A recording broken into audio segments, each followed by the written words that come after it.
Well, hi folks. Well, after many months of planning, Liz and I are about to set off on our trip across the country from Brisbane to Broome. See you on the track.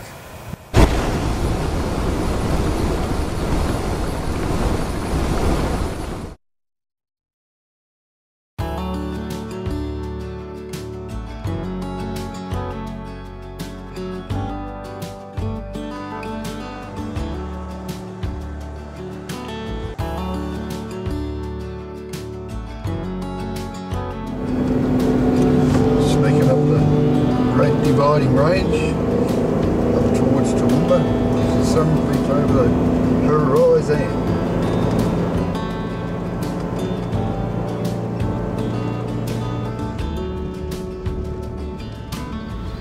You said, let me tell you everything I've seen, the friends I've made, and then you tell me how you've been. Look a little closer, it's been quite some time.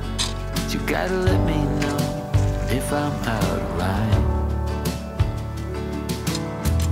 But there's some words that I just wanna hear you say, to put it all straight before this night turns into day, and then I'm on my way.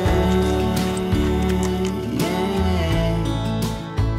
Yes, I'm on my way.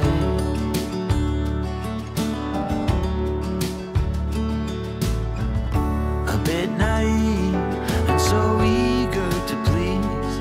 You know I played for love, but it got me on my knees. Now's the time to reap what I've sown. Your words echoing in every single bone. Underwater, so far out at sea, there's no cure for what you're telling me, and soon I'm on my way. Yes, I'm on my way. So here lies the site of the first Qantas plane crash back in March 1927. It was the 24th of March 1927 when the Charleville-Tambo mail plane, a de Havilland operated by Qantas, was seen to dive suddenly towards the ground and crashed at 9:30 a.m. as it was attempting to land at the Tambo airport. Witnesses reported that the approach had them on the wrong side of the river and about 140 metres from its usual landing place. Unfortunately, all 3 lives were lost and are buried at the Tambo cemetery. Yes, I'm on my way. I'm on my way.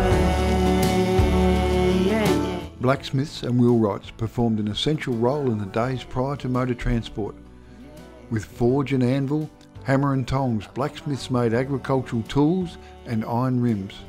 Their skills with vice and file served all kinds of customers.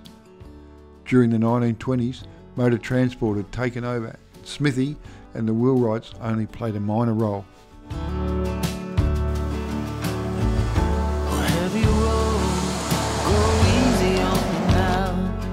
My love will shine.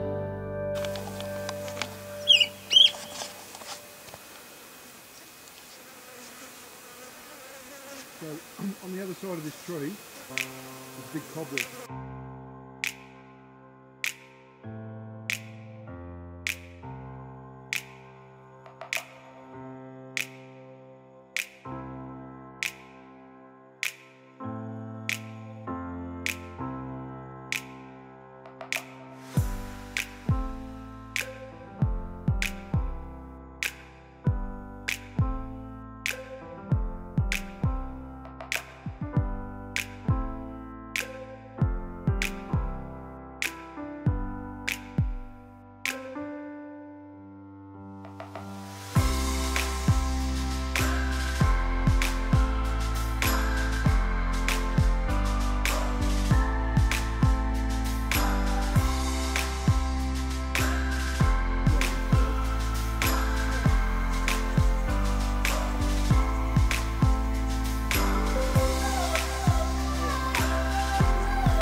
As we leave this stunning campsite, we intend to make camp tonight on the Georgina River, just off the Plenty Highway.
Well, in all the years we've been coming here, this is the first time I've ever seen this actual water running in the Channel Country. They did get an absolute bucket of rain here the other weekend. Spruik things up for the winter.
I've been reading up on Russell Coit's Outback bush skills, and this is what we found. This fire was obviously used last night, and whoever left it without actually putting water on it. So the fire's still hot enough to ignite bits of timber. So there's a very valuable lesson in that. Make sure to always put water on your fires when you leave them in the bush. There you go. And hence the fire starts.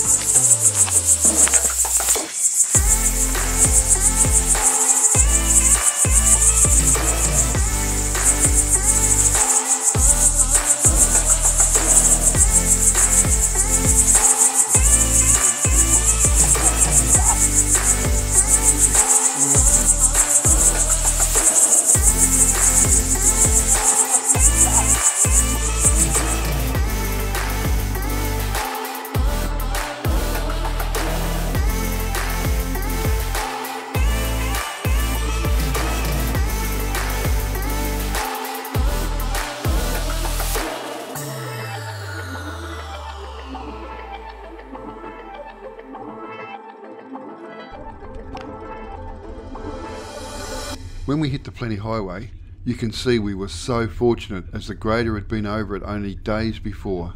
Again, they had been dosed with unseasonable rain and the place was truly a picture.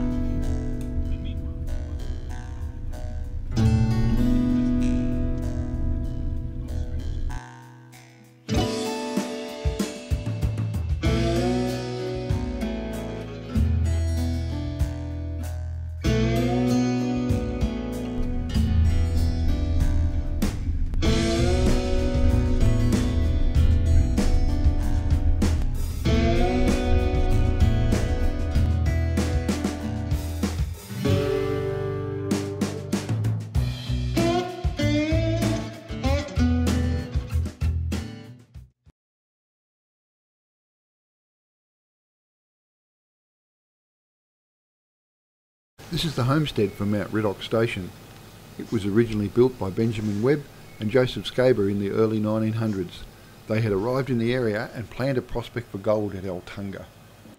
They eventually found that supplying the miners in the area with meat to be more profitable and became one of the first cattle stations in Central Australia.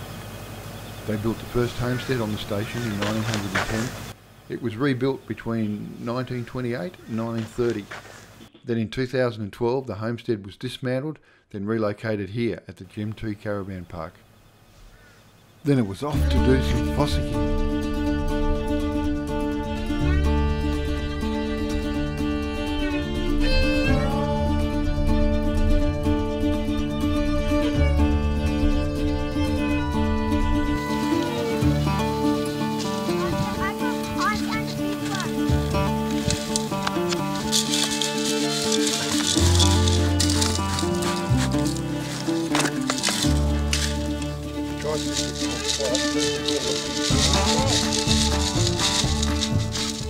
What are you doing there? Tell me what you're doing. So, I'm washing the mud off the rocks to see, and oh, look at that. And then you get a perfect little gem. You see the colour? You see the colour shining through?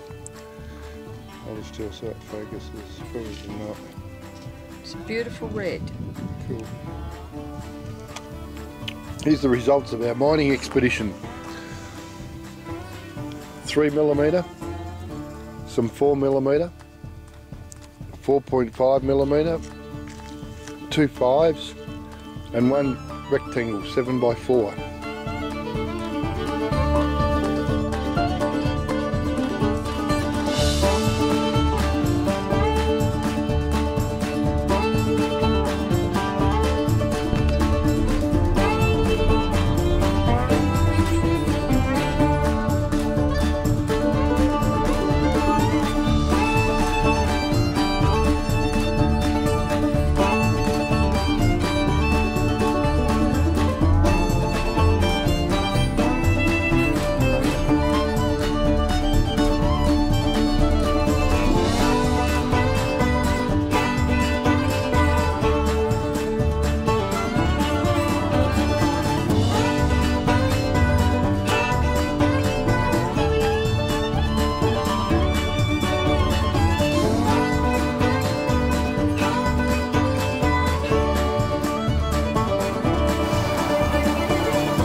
Today we headed into Alice Springs as the car had developed a noise that I wanted to get checked out before we headed any further west.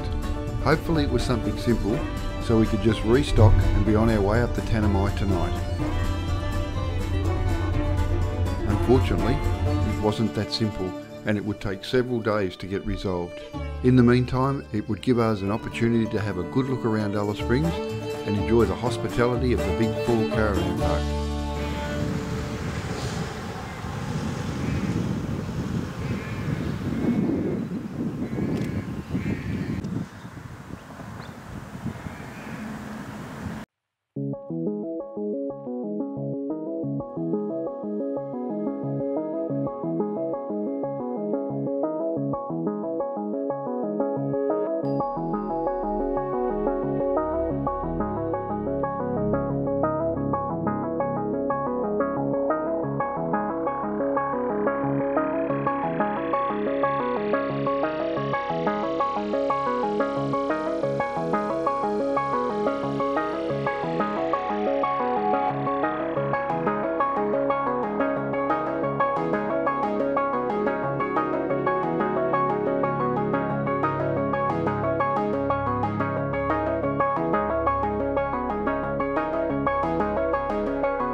Well, here it is, the legendary B model Mack. It was back in 1953 when Mack Trucks established itself as a leader in reliability and good value in the toughest conditions in Australia. By the early 1960s it reigned supreme in the Outback. The B61 model revolutionised the heavy transport sector and is one of the most revered of all heavy transport trucks. By the time the B model had gone out of production in 1966, 130,000 units had been built.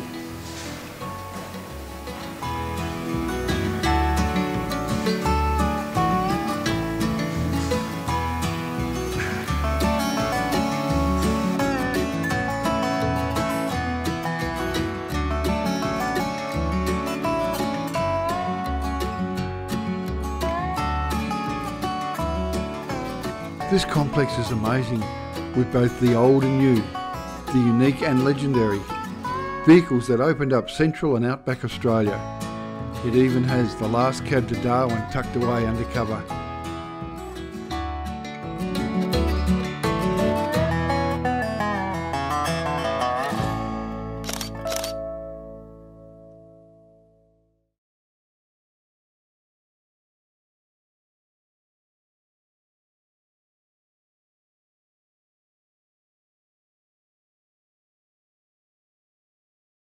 We finally got the nod that the car would be finished on Thursday, so it was time to have some fun. Liz made a phone call and within an hour Frosty had picked us up from the caravan park and we were headed for Undulio Station, one of the oldest cattle stations in the territory. There we'd hop on some quads and head east into the East McDonald Ranges. I'm too shy to straighten up my bones and be a man. Tear this wall apart to let you in.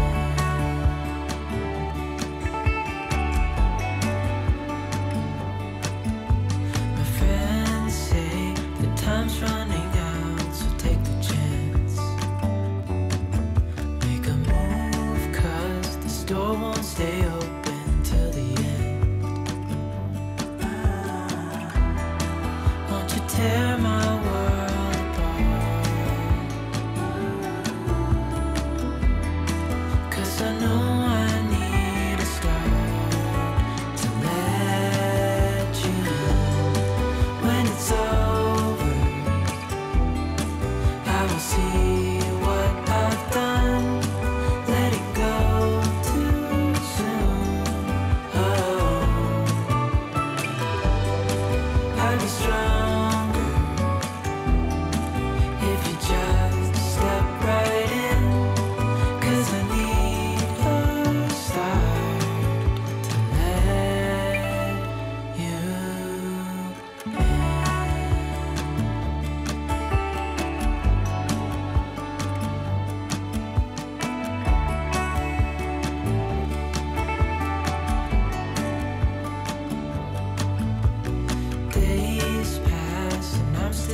What a fantastic way to spend an afternoon.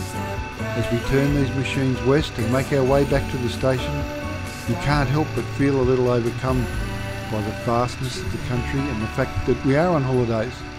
And holidays should be about making memories, and I'm sure we've made some today.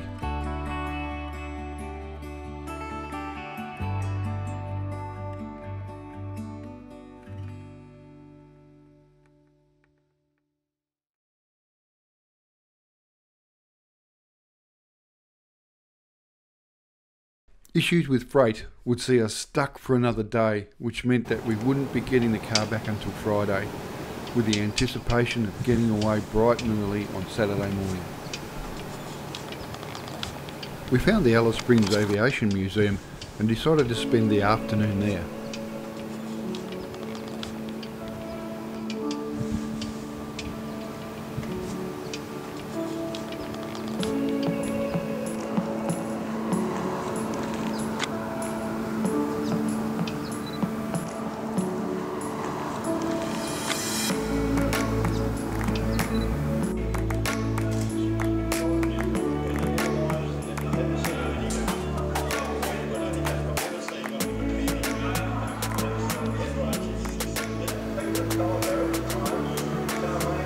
The airline was founded by Edward Conolin in 1939 and it operated until 1980. The museum holds all sorts of memorabilia of equipment that supported and helped keep the airline in the air.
Yes, we do eventually get the car back and get out of Alice Springs. Join us next episode as we make our way up the Tanami track to Wolf Creek and start our adventure on the Gibb River Road.